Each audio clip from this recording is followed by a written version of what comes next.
Well, here we are back again. Welcome back to Sealed Only Sunday.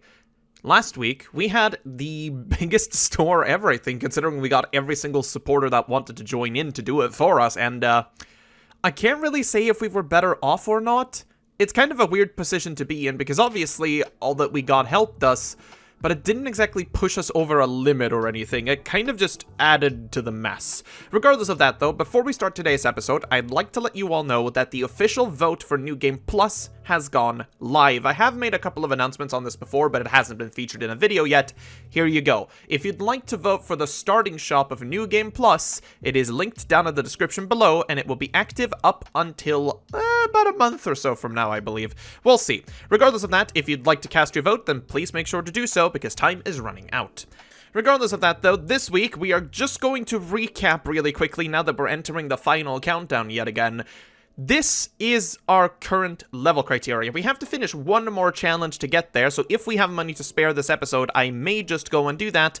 But we also have a bunch of patron redeemers that I'll get to, so we may have to hold off on it. We have received 3,600 DP from our daily budget, in addition to a patron activation. Yet again, we are going to turn rich. This episode has a ton of them, but I'll go over them at the end. This is our current inventory, which we still have a lot of items available to us. We may just have to start using some of them. I'm not entirely sure on what I'd like to use them on, but I digress. So let's go to our lovely, lovely Patreons here, simply because we have to check it. For our packs this episode, we have 6 of them. Mothman has activated a patron pack, and he's giving us a dual Devastator in the store, which, this is episode 21. This could be our first Ash Blossom. That's kind of insane. We have received a double down from Chris, aka Danish Chris. He hasn't chosen a challenge yet, though, so we'll have to see what that is when we get there. So I guess we don't have to pick up a challenge. Haha! Zooey has activated Phantom cards and given us 3 copies of Tri-Brigade Kit. You're not making this subtle, are you?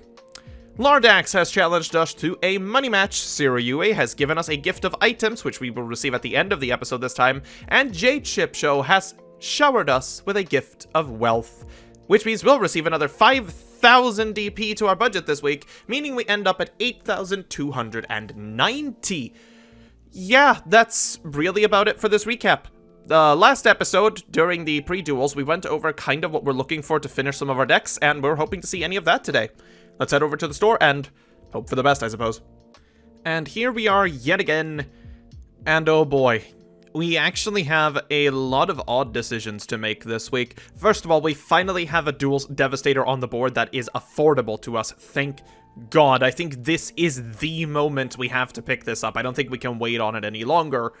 But that gives us 6,000 to spend on other things. I'm going to, at the very least, buy 5 packs of Invasion Vengeance, because that does in fact have Crystron Rosenix as a common, which is one of the things we really, really need at this point, which gives us 5,000 roughly to work with. I'm not entirely sure how we want to spend those, to be honest. I think the 2021 tins is the way to go, simply due to it just has things that we actually need. It has access to Gearsu, it has access to Shureg, it has access to, Pot of Extravagance, I guess, even though we don't technically have any use for it. Like, there's just a lot of good stuff in there. It also has Ecclesia, which could give us the playset. It also has Nadir's Servant, which could help us with Dogmatica stuff. I think that's the way to go. So we'll grab the dual Devastator for 2,000, 5 packs of Invasion Vengeance for 1,000, and then, how much do we want to keep here? I guess we'll just buy 3 tins. I really needed to think. There were buy 3 tins for 3,900. That is the chosen pack today. Unfortunately, the color's not there because apparently I forgot to put it, but the patrons voted for both Maximum Gold and the 2021 tins, so we'll take some bonus packs. Other than that, that's gonna be it. Let's go open our goodies. Alright then, our packs are delivered and ready. We will be opening 12 packs of Tin of Ancient Battles, because our wheel decided that we're getting 3 extra ones. So essentially we got a buy 3 get 1 free pack, I guess. I can't even speak today, my gosh. Let's go through the 2021 Tin of Ancient Battles. Most of the commons we are already well aware of, so we are simply going to click straight through them. I'll stop if there's anything exciting. There really isn't. We get the Shen Shen, Oh, that's actually really good, because that opens up Virtual World as a legitimate option for us. Shenshin does a lot for that. Greaves is whatever. Eye Contact, Nefshadal Ariel, and Adamantipator Signs are far less interesting, but we will take the Shenshin. Shenshin's really good. We'll give these a skip again. We'll stop if I notice anything interesting. Not much. We get a Marincess Pascalis that we actually need for the Marincess deck, so we will happily take that. Heavy Forward is now our third copy, meaning if we actually get good Infinitracks, we have a reason to play them. Titanocider doesn't do anything for us. Adamantipator Researcher doesn't either. A third Torn Scale is really good. And then yeah, useless. But the third Torn Scale, this opens up Phantom Knights as a legitimate option as well. We'll take it. By Salama, I think we already have multiple playsets of, so we're not going to care too much about that. Nothing else too interesting. We got a Tri-Brigade Airborne Assault, Geonator Transversal that we already had, Seed Import. There's a Shureg. Oh, okay. Suddenly the Tri-Brigade deck might actually be legitimately playable. Shureg basically seals the deal for this one. Oh, if we can get one more Shureg, we're basically set. Then we have a Crossout Designator. Ooh, that's also a really good card. The only unfortunate part about Cross-Eyed Designator is the fact that, we don't have any targets for it, really. We have Nibiru, and that's legitimately about it. And lastly, we get another Signs, which is whatever. Pack 4. I'll still happily take that, though, because, my lord. We don't really get anything other exciting there. For our rare, we got Sales Pitch, Thunderhand and Armory Call, both of them fairly bad. A fourth Torn Scale, an Animadort Archeosaur is interesting, and a third Punishment, I believe. That's kind of cool. Pack numero 5. Again, nothing too incredibly interesting in the commons. We got a Brigand the Glory Dragon, Adamantipator Relief, Gravity Controller's kind of nice to have at least. Piercing the Darkness, Nefshadal Ariel, and Shadow Schism, the card I could not get in Season 1 without cheating for it in the end. Super unfortunate that it got reprinted now, because I kind of regret not having done Shadol these days. Regardless, pack number 6, officially halfway. Again, the commons don't seem to be giving us anything remotely interesting. We got a Juju, a Lingaribo, if we were playing Cyprus, this is a great card. Infernomanite Captain Roland, Adamantipator Risen Dragite, Adamantipator Risen Leonite, and Hammon, Lord of Striking Thunder. Dragite is one of my favorite synchro cards, actually, but it's unfortunate that we need a water monster in the graveyard to use it, because we have very few of those. For the next pack, we get Smash Tank. Nothing too interesting in there. We get Rank Up Magic Force that we have playsets of already, Adamantipated Relief. Try to get Rugal, which we also have playsets of. A Zeus! Yes! Finally, a card that we actually could play in a couple of decks. Zeus is something we've been wanting to pick up for a while because it enables Exceed plays. We haven't had any reason to really go into Exceeds before, but now we kind of do. And a Gearsu! Holy shit, it just gets better. Gearsu on top of Zeus. Holy shit, that's amazing. Loving it so far. And lastly, an Adamantipator Science that I don't care less about. Holy crap, we're actually getting somewhere with this. We might be playing a different deck today. We get a puppy as well, even though we have playsets of that already. Here's another Kowloon that we have playsets of already. Another Heavy Forward. Another Roland. Another Dragite. A Ghost Mourner and Moonlit Chill. And Dragon Maid Shiyu. We don't really have use for Dragon Maids anymore. Kind of unfortunate. Let's skip through the commons yet again. Nothing too interesting there. We get a Long that we already had. Titanocider. A Deep Sea Aria. An Area the Water Charmer Gentle, Theo, and another Fractal, which we already have playsets of. Yikes.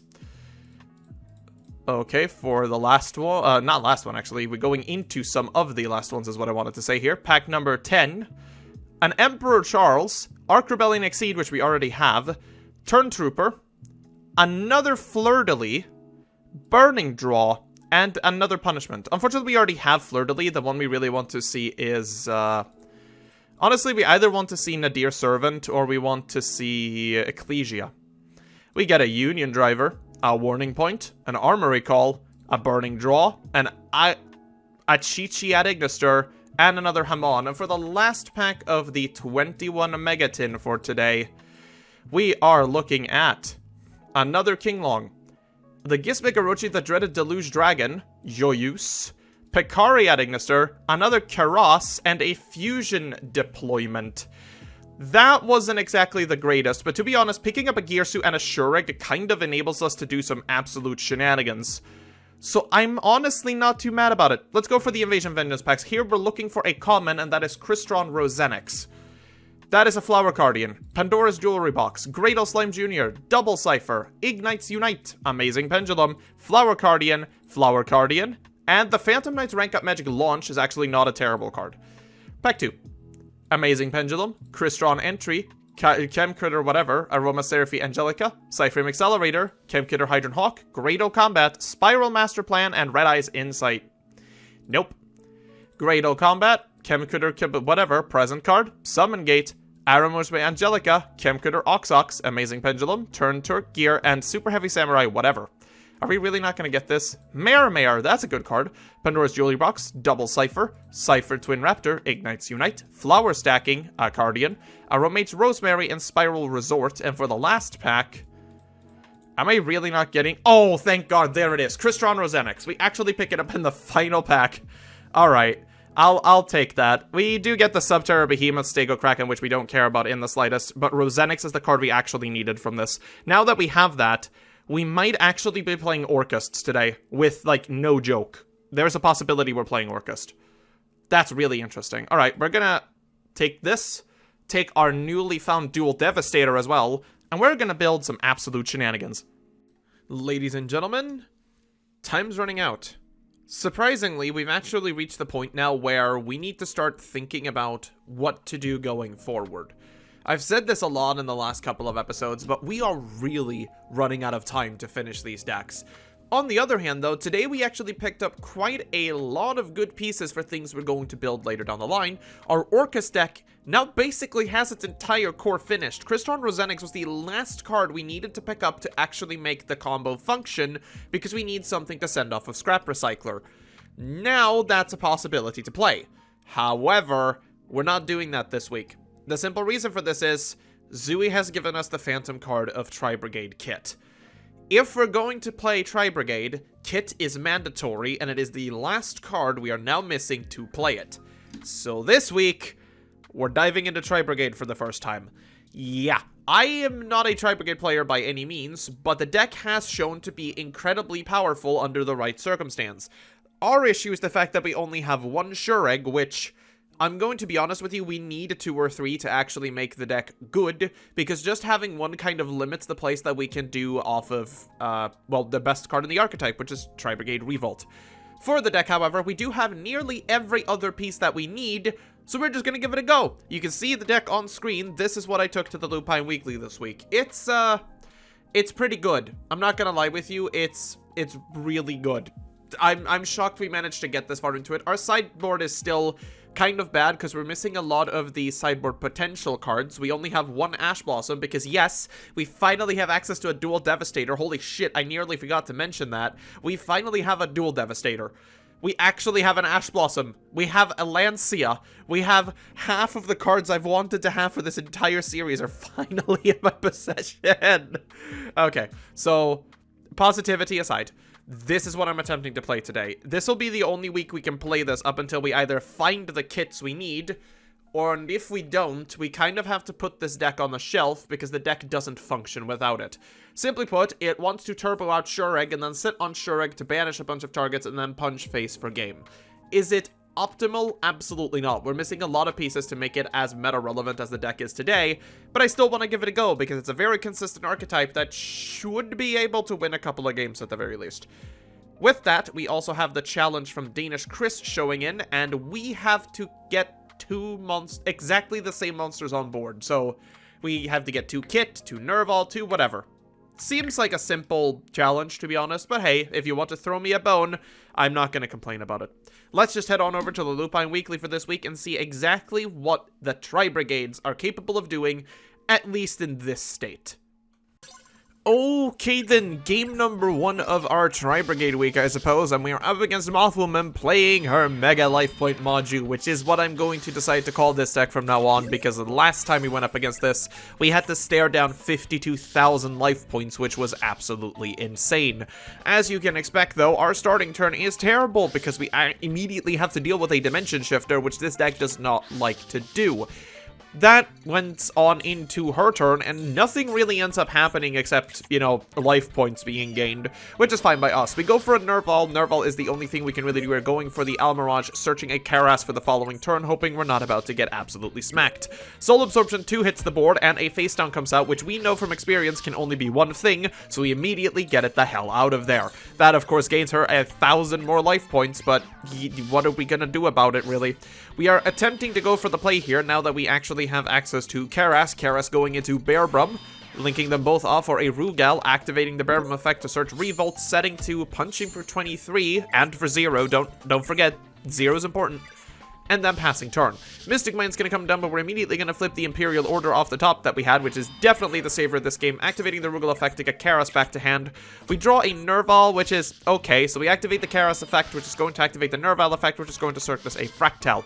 We're gonna activate the Fractal effect to send Kit at this point to send another Fractal, just because we need more materials. We're then gonna go into Access Code Talker, which is going to be enough to summon a Rugal off of our Karas, and at this point, this is just about enough for game, if my math didn't suck. I'm a bit off, so I just go for the Revolt here, thinking there's no repercussions for it, linking for 2, punching for 1,700, and that's game 1. Game number 2, then, I kept Nibiru's in, because I'm insane. Legitimately speaking, though, I didn't have any other sideboard options, and maybe it could be useful. I don't know. We're yet again forced to go first, and we do manage to go into a Rugal here, getting our Bearbrum into the grave to set ourselves a Revolt, banishing 10 off a Pot of Desires, drawing into cards that we don't really need, and passing turn. Not exactly a great turn we had here, but we are going to see the same thing again. More life point game and a Dimension Shifter once again. 2 modules in hand is also terrifying, because this means that any time she gets a draw spell, we are going to die. Soul Absorption is yet again going to be activated for more life points, having another Soul Absorption in hand, now holding all 3 modules. There's a goddamn Maju hit squad ready on the opposite side of the table, and I'm not ready for it. We're gonna go for the Shureg here. Shureg banishing one of the Soul Absorptions to make sure that the life points is not going to be an issue, because in this deck, unlike our Chaos deck, we don't really have a way of playing around a massive amount of life points. We just have to go for it. We do go for the Kit here, going to the Phasery for the first time, going for the Shureg effect yet again to get rid of the second Soul Absorption, punching for a menial chunk of damage at this point, but this is about as much as we can do. Unfortunately, we are met with a Scapegoat. Scapegoats. I do love Scapegoats as a card, but like, damn it. We draw into Pankratops, or we had Pankratops to begin with. We draw into the Ash Blossom. We bash over 3 sheep, and we just pass turn because there's no point in wasting resources here. Link Spider is going to come out, but that's unfortunately everything as we go for our second Revolt, summoning a Rugal, which is going to trigger our big boy Shipbird. I know it's Shureg, but Shipbird is funnier. We just normal summon a monster at this point, punch face, because life points ain't no match for a bunch of monsters. Round number 2, we're going up against Lardax, who is actually our patron opponent for the money match later today, so I guess we're going to get some spicy info about what we have to deal with later. Unfortunately for us, it is Crusadia D-Link, and we have been up against this quite a few times, and I don't think we've taken a game off of it yet. Going for the Calcifabrics is going to get met with our Gamma, which we've actually drawn this time, but unfortunately, we're gonna have to be staring down DPE. DPE is incredibly hard for us to deal with, because it just keeps coming back no matter what we decide to do, which is just unfortunate, but we do manage to get ourselves a Forbidden Droplet, which deals with it rather nicely. Unfortunately, we don't really have a follow-up to that, because the only thing we have is a Karas. Karas is going to send off Bearbrum. We're going into the Rugal, which is going to trigger the Bearbrum, of course. We're going to get ourselves a Revolt. We're going to punch over the DPE, and when it attempts to activate its effect, we have the Ghost Bell to meet with it. That's one problem card dealt with, but at this point, we are staring down his search off of Chaos Space. Levianeer is really bad here, so I'd rather just pop everything back into my graveyard by wasting the Sure Egg, because yes, that is what happens, but we at least get to trigger both Kit and Nerval off of this, which is kind of worth it, to be honest, as well as Rugal can't be attacked this turn, so that's fine. He also accidentally scales his Amorphage, but it doesn't end up mattering, because in doing that, he draws himself a 4-Mud Skipper off of the Celestial effect, because yeah, you know, imagine having a good Verti Anaconda target that is also a Pot of Greed. Insane. Going for the Boral Sword here, which is going to ruin all of our lives, because the only thing we wanted to do is this. But he also activates the Silver Rocket Dragon effect, which allows him to banish the Access Code Talker from our extra deck. The one card we needed to win the game on the spot has now been removed from play, which means we are essentially mega dead. We go for the Unicorn here. Unicorn is going to be able to spin away the Boral Sword Dragon, and he's so goddamn confident he's winning this one that he changes his Levianeer to defense position. What an absolute dick move. Unfortunately for us, however, it's basically a premonition of what's about to happen here, because we only have 12 cards left in our deck. We're gonna go for the Kid, and unless we can kill him this turn, we die to any summon, because we have more than 2 monsters on the board. So I just go ahead and say, you know what, you've already won this, let me just deck myself out, because fuck it. The reason we lose this is because of Boot Sector launch. We can't get rid of it, and it's going to summon 2 rockets from the graveyard, which is enough to summon any Synchro monster that simply beats over our Unicorn, which this does. So we'll just take the L in game 1. Oof. Game number 2, and our starting hand is the definition of I'm sad. We do go for the Nerval normal summon, unfortunately, searching the Fractal so we can just fill our graveyard with as many Tri-Brigade names as possible so we can set 3 and pass turn. It's not great. Dragon Shrine is going to be activated, which sends Absolouter Dragon, which is going to search a Rocket Tracer. Rocket Tracer is going to be normal summon to beat over our El Mirage, and there's nothing we can really do about it. With the activation of Striker Dragon, we're going to go ahead and hit it with an Effect Veiler, because we do not want to disturb Boot Sector, or rather get one of the cards back to get a negate from Boot Sector. He activates Boot Sector, and we flip open the Cosmic Cyclone on it, because we really do not want to see that card, as we activate one of our Revolts for a Rugal. This, of course, triggers both Nerval and Kit. And this is a decent hand. We're going to go for the Karas here. Karas is going to pitch the Kit. Kit is going to pitch the Nerval. Nerval is going to search Fractal for once. We're going to activate the Fractal. Oh, not Fractal. Let's go search that thing. I mix the Tri-Brigades up all the time, and you're just going to have to get used to it. We're going for Full Blast here, but unfortunately, we're met with a Big Rock. If that went through, I could have won the game on the spot.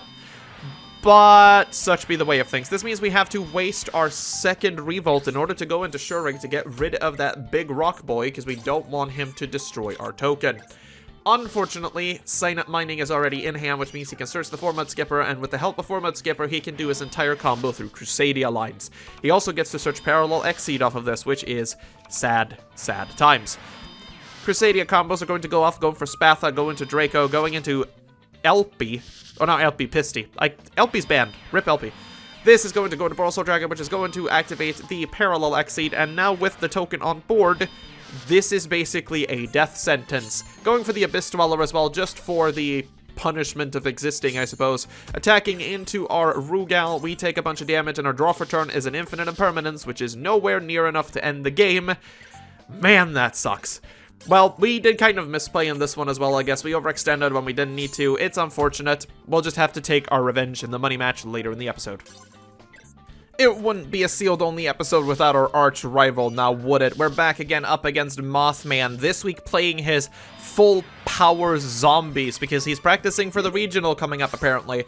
Which just spells dismay for us, because now that our Chaos deck can kind of deal with it, Tri-Brigade cannot. Tri-Brigade are super weak to anything that changes typing, because they require Beast Warriors or Beasts to do most of their plays, which is just terrible. So we have to do a super roundabout way just to be able to go into Unicorn to spin away Zombie World. Yeah, we had to go that far into our resources just to out the one card that kills us. Unfortunately for us, he already is into his Eldritch place. We can only need one thing. We are about to goddamn die. Nessie also comes out searching him a Mothman. Mothman is going to activate for Mothman, allowing us both to draw a card, which is going to trigger our Kid effect to send Nerval to use Nerval Search to get Fractal. This is not a great position to be in, because he both has a Banish and a Summon, which is going to bring out Necrobolt Banshee. Necrobolt Banshee activates, of course, being here once again back under Zombie World. And this essentially ends the game in his favor, because what he draws is a Unizombie. Yikes. Yeah, simply have to sit here and watch him do the entire combo. We can get rid of Balladrock here, but that is the only thing we can get rid of thanks to a combination of both Rock and Bird.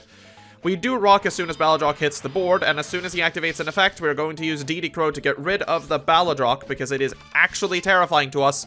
Unfortunately, this does leave Eldritch on the board, and Eldritch is powerful enough to just deal with anything, so unless we specifically draw a way out of Zombie World here, there is nothing we can do to end the game. We draw into Imperial Order, which is one turn too late. He manages to get Balladrock back thanks to his Elixir.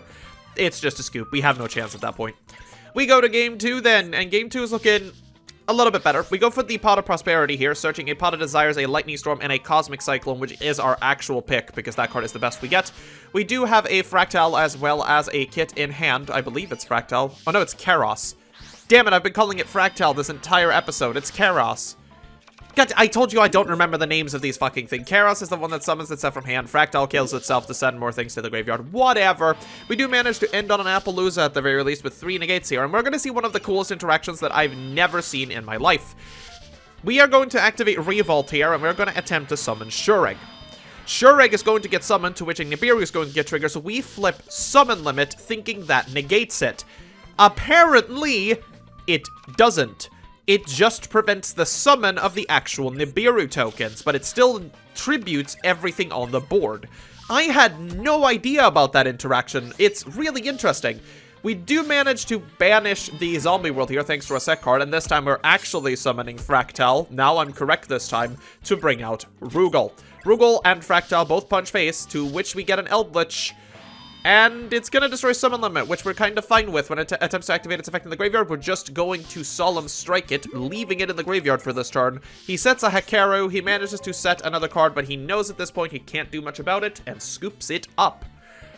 Now, game number 3, I want you to have a very close look at my hand, because, I'm not going to be playing Yu-Gi-Oh! In this match.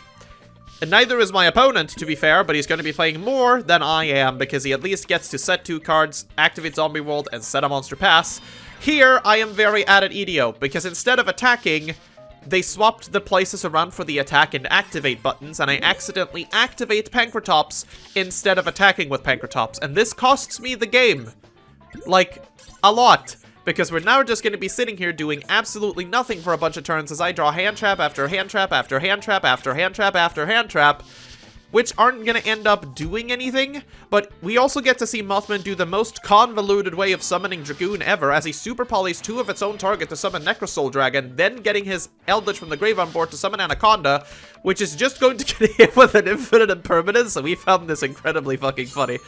That is 500 damage in my face, but unfortunately, it's not enough summons to activate Nibiru. He's done 4 summons, so I am still unable to play literally anything. He is going to chain both his White Elixir and his Elixir, but we have an Imperial Order that we're going to decide to activate, which stops him from doing just about anything.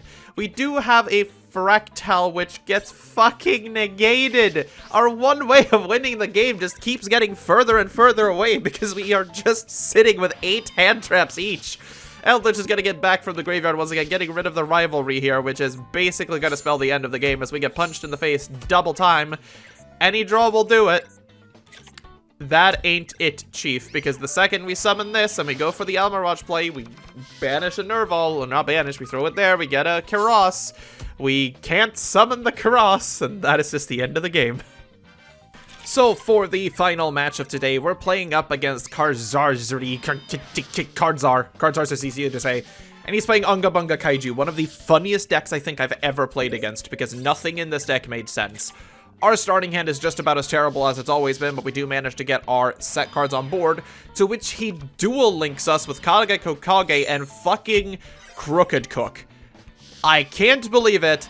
I'm staring down Crooked Cook in the year 2021, almost 2022. This is insane. Alright, we get ourselves our motherfucking goddamn sons of bitch and Shureg onto the board, which is big enough to beat over the Crooked Cook because it is in attack position. We go for the Rugal as well. Punching over the Crooked Cook, punching over the Rugal is basically as much as we can do. We go to main phase 2, we set 2, and we pass, hoping that it's enough. He draws another chair for turn, but goes for the Interrupted Kaiju Slumber, which is enough to break literally everything on the board, which is a weakness of this deck because they don't really handle well with board wipes if you only have one Shureg at your disposal. Which, guess what? I only have one Shureg at my disposal. We do go for our second Revolt here, going into a Rugal. Rugal being the only way we can really get over anything because it allows us access to access code on our turn. We go for our turn, we normal summon the Fractal. I will get this right sometime, I promise. We go for the double Dragon Lords to have some sort of protection as we go out for the access code talker. We activate access code talker, break the Dogoran, punch face, and we take that game relatively swiftly. For game number 2 then, our starting hand is looking a little bit worse than before because negates don't really do much against kaijus and we're forced to go first again. We're just gonna go ahead and banish the 10 cards to draw to and then pass turn doing nothing. And we're gonna get met with the chair. Kauga Takagi attempts to activate and we're gonna head and gamma that immediately because that gets us another Crooked Cook that we currently can't deal with. He goes for the Kaiju Slumber in my Imperm column, but he has fucking Owner's Seal and Gadarla in hand. So he ends up clearing the board anyway, despite my futile attempts to stop it. We do draw into a Nerval, which is going to have to be our summon here, not Rescue Cat, because we need to be able to cycle into a Karas, now that I have the correct name for it. You know, I'm smart. We go for the Unicorn here to spin back the Gadarla, as it's the best option we have to beat over the chair and end our turn, knowing we're going to get Kaiju'd on the following turn. The Slumber is going to search a Gamma Seal, which is then going to be activated by a Pot of Desires that draws into double Big Rock. Double Big Rock! We go ahead and we use our Rescue Cat this time to go into Access Code Talker, getting it up to the attack, going for the Bear Brum kill, but we do get the first rock triggered. Not much we can do about it. We then get the Bear Brum effect to get into Revolt, and we just set Revolt pass. What the hell else are we gonna do? Pot of Desires number 2 is gonna get activated, now putting him down way below cards, but we do have the Ash Blossom to stop him from doing 2. He beats over the token, but we are going to respond to that with our wonderful, wonderful Revolt. Revolt is such a good card. This thing needs to go to 1. It's insane. We're gonna go for the Shureg. Shureg is going to banish the rock, but then we're gonna get met with rock number 2! So I guess we've been double rocked. We do have a Karas in hand at this point, so we're just going to go ahead and normal summon Karas, activating the Karas effect, going for the Rugal, trading big rocks, then punching with Rugal, punching with Karas, hoping that this is enough to end the game, knowing that we're immediately just going to get Kaiju'd. He draws into the Winged Dragon of Ra, which is the funniest thing ever, choosing to do nothing. We just proceed to combat, we beat face, and at the very least, we go 2-2 this week. Well, I'm gonna be honest, I actually expected this to go a little bit better, considering this is a meta-viable deck, but I suppose running only one Shureg kind of ends up doing this. I mean, a lot of the matches that we were up against, we lost due to the fact that we don't have a second Shureg to go off of for the turns 4 and 5, essentially. We're forced to go into Rugal, which just doesn't have the same punching power as being able to banish a card on the field. We do end up going 2-2 today. It's not terribly bad considering the circumstances. If we do pick up another Shureg and any of the kits going forward, this is a legitimate contender for one of our 3 decks for the Dragoon Cup, should we actually qualify. I'm honestly not too upset about it. Unfortunately, this means our Phantom cards are now vanished into thin air, and even more unfortunately, we failed the double down. We somehow didn't have 2 of the same monster summoned at any point today, which is really weird. I thought that would be rather easy in a deck that likes to do their chain and summon the same monsters over and over, but I guess I'm wrong. This means that because we failed to double down, our rewards for today's Lupine Weekly are cut in half. Normally, we would have earned a solid 350, but that's now reduced to 175. Kind of unfortunate, but it is what it is, I guess. It's not the biggest deal in the world because we still have to do everything at the end of the episode because there's a lot of things to go over. We still have a gift of items that we need to receive, which, again, happening after the money match. And then we need to actually do the money match, which is happening right now because we have a second round against Lardax. We're gonna take our revenge this time, I promise. Let's go. Okay then, money match time. We've been waiting for this one. It is our revenge match against Lardax, so we lost 2 in the Dragoon Cup. Dragoon Cup? No. Lupine Weekly. The Dragoon Cup is soon. I've been thinking about it a lot, okay? We're once again going up against the Dragon Link, but this time in its supposed finished form, I suppose. We are going to get met with a massive board, however, but we are sitting on the biggest, fattest rock of all time, so I guess we get to do Rock Revenge this time. He is going to tag out to make sure he has at least 2 targets in the graveyard for his boot sector launch at some point, but that rock basically puts an end to most plays as he attempts to go into Rocket Synchron, I believe, and fails because we have a Ghost Bell, but he does manage to get DPE onto the board anyway, and DPE is still a massive problem for us. DPE is a card that we can only out with a very specific hand. We do draw into a Cosmic Cyclone to deal with the boot sector launch, which seems like a repeat of our earlier game 1, to be honest. But as it turns out, DPE is a good card. Who would have guessed? We are forced to use our Forbidden Droplet that we draw into. Yet again, attempting to hit it with Droplet, by the way. We do draw into Rescue Cat here. Rescue Cat is going to be able to summon 2 kits going into our Bear Brum. But that is unfortunately as far as we go, because we can't extend any further because we don't have another beast in hand to drop. At this point, DPE is going to come back, and that is enough damage to just kill us outright, so we immediately go to Game 2. So much for having a revenge, I suppose, but our Game 2 is much better. We do go for the Pot of Desires here, activating Desires to draw 2, going for the almost full combo at this point.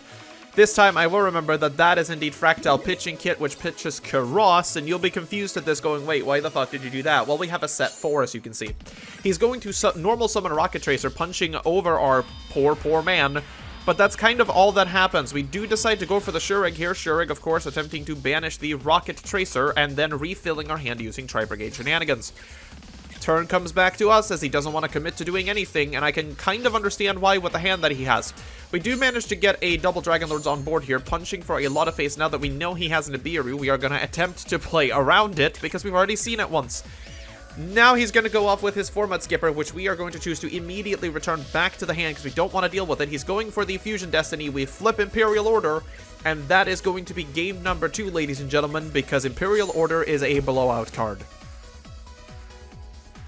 Now for the all-important game number 3, and unfortunately we have to go second, which is terrible. He's going yet again for the Format Skipper, which we are going to choose to immediately negate using our Gamma, because it is scary. He goes for the Dragon Shrine, pitching Absolouter Dragon, which is going to search Rocket Tracer, going for the Signet Mining, which is going to dump an Arborea to search another thingy-mabobber. I've already lost my words. Going for the Black Dragon Collapse Serpent off of the Chaos Space here, which is going to let him do his shenanigans combo yet again, going into the Hieratic Spheres, going for the Boot Sector Launch. Boot Sector Launch is going to activate summoning the Rocket Tracer. Rocket Tracer is going to break Boot Sector Launch in order to summon the Rocket Dragon, to which we respond with a big fat rock number 2. This, unfortunately, is going to summon another Amorphage, which we saw last time, but then in the Pendulum Scale of all things, but which we have to destroy before we can really do anything. So we go for the IP Masquerena by normal summoning our Nerval, pitching a Nerval to get into our Karos. Karos is going to banish 2 for a Bear Brum, which we are going to use with the Karos to get into our Rugal, which is going to search the one and only Revolt, and we pass turn. As we pass turn, we activate our One of Lancia to basically stop any plays we think he's going to do. He's going to go for the DPE. DPE is scary, which yet again means we are going to do a weird chain here. We're going to activate our Lord and Savior IP Masquerena to link off our protected Boral Sword, then go into Shurig, which we know is going to get destroyed, but it is at the very least going to recycle our materials to get back into a Karas. At this point, of course, we are not... I lied, we of course are going to have to deal with DPE, but we deal with it by drawing into a Kaiju, which is freaking hilarious. We do go for a double Dragon Lords here, which is going to be enough to just beat over just about anything here. We beat him for as much damage as we physically can with one interaction and a protected Boral Sword on board. It's basically as much as we can do. Dasher is going to get activated to special summon the Maximus that he just draw, and then he's going for the Chaos Dragon the Vine here. We are going to trigger our double Dragon Lords here just to return a card to the hand because it's about as much as we can do, and we don't want him to summon his Levianeer again. It doesn't really matter to us. He manages to go into a Boral Sword of his own, activating his freaking Parallel Exceed, which is going to let him go into one of the Trap Tricks, which is going to change the defense position, attacking into our Boral Sword. We're gonna take a hefty chunk of damage twice, but it's not enough to end the game. So any monster in our favor now wins the game for us. We're going to banish 10 cards to draw 2, and we draw into the only card that's not a monster that wins the game on the spot, and we actually win a money match. Holy crap. And just like that somehow, we actually win a money match. Against the fully powered version of the deck he's playing as well. I don't really know how that happened, but you know what? It was incredibly close even at the end, and thinking from both directions could have changed the outcome, to be honest. But regardless of that, we will happily take it, because this opens the door to something crazy that we're about to do. This is the list that Lardax was playing, and in accordance with Money Match rules, we're allowed to take a card from his deck. There is one card that we cannot get throughout any pack in this series that is almost necessary to do what we want to do. That card is Destiny Hero Dasher. Dasher is only available in sets that are outside of our scope, unfortunately, and it is the last card we need in order to summon DPE. Let me explain. In our inventory, we're still holding 2 super rare wildcards, and would you know, Fusion Destiny is a super rare in Dark Neostorm, a set that we've opened plenty of for other reasons. I think it's about time that we use the ones we have and actually pick up Fusion Destinies. So what we're going to do for today is, first of all, we're going to take Destiny Hero Dasher from Lardax's collection and add it to our own. We are going to receive our item today from Zero Yue, who has given us a Trade Secrets. Trade Secrets is an upgraded version of the coupon, which now deducts anything in the store by 50%. Which could be massive next episode, considering what we actually pick up. I'm not entirely sure what could be useful from this point onward, but we have a lot of other decks that we kind of need to finish and interact with, so we'll think of something. Most importantly, though, we are going to go ahead and use one. Do I want a 1 or 2? I don't know, actually. This is really hard, because the wildcards are things that we rarely gain access to, and we could blow both of them on 2 copies of Fusion Destiny. That's something we can do, because remember, we have level 2 super rare wildcards, so we can pick anything. Honestly, I think we are just going to take 1 Fusion Destiny for now. It's kind of odd, I understand, but I feel like we don't need more than 1 right now, because we're going to use Anaconda to summon it. Or no, we can hardcast this one, because it doesn't really stop us. It doesn't have the restriction that Red Eyes Fusion does. We can use this at the end of our combo just to get DPE for free. Oh, that's a toughie. No, we're just gonna stick to 1. If we want another one, we have the option of just using the other wildcard at another point, and we still got plenty of episodes to think about doing that. We're gonna go ahead and we're gonna use one of our super rare wildcards, and we're going to go ahead and make a Fusion Destiny, which means next episode we can summon DPE. That's massive in and of itself. Lastly, we have a big sell box this episode. Well, I guess I shouldn't say big sell box, but we've got an expensive sell box. Last episode, we actually opened a Ghost Rare Dark Magician from the 3 Ghost from the Past packs that we were given by our patrons.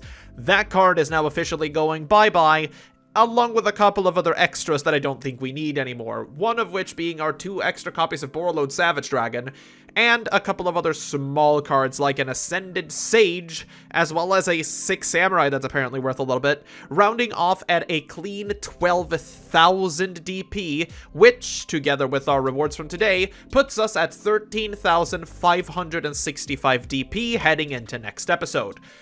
It's getting there. We are officially running out of time here. We don't have that many episodes left, I believe, don't take this for granted now, but I think we have 5 episodes to go after this before the Dragoon Cup, meaning we kind of need to close out a lot of the decks we need to finish. We're just gonna have to make do with it. Hopefully next week we get something. I want hand traps. That's all I'm looking for. Hand traps is kind of what we're lacking. Ash Blossom would be great. A Skullmeister even would be perfect. More Infinite Impermanences. Solemn Judgment. Nibiru. There's a lot of cards that we still need, but we have to get there first. We'll see what we play next week as well, now that we have access to DPA, but I've been rambling too much. If you enjoyed this episode, despite its length, I'd like to thank you for watching. Leave a comment down below. Leave a like for the algorithm. Follow me on Twitter. Why not? Check out my streams. They're really fun. You can see them from the first page of my YouTube channel. Remember to vote for New Game Plus, by the way. Link down in the description if you watch this far. Every vote counts, and I want New Game Plus to be as interesting as possible. So don't make me have to start with machines again, please. Regardless of that, thank you for watching it again, and remember to stay safe out there.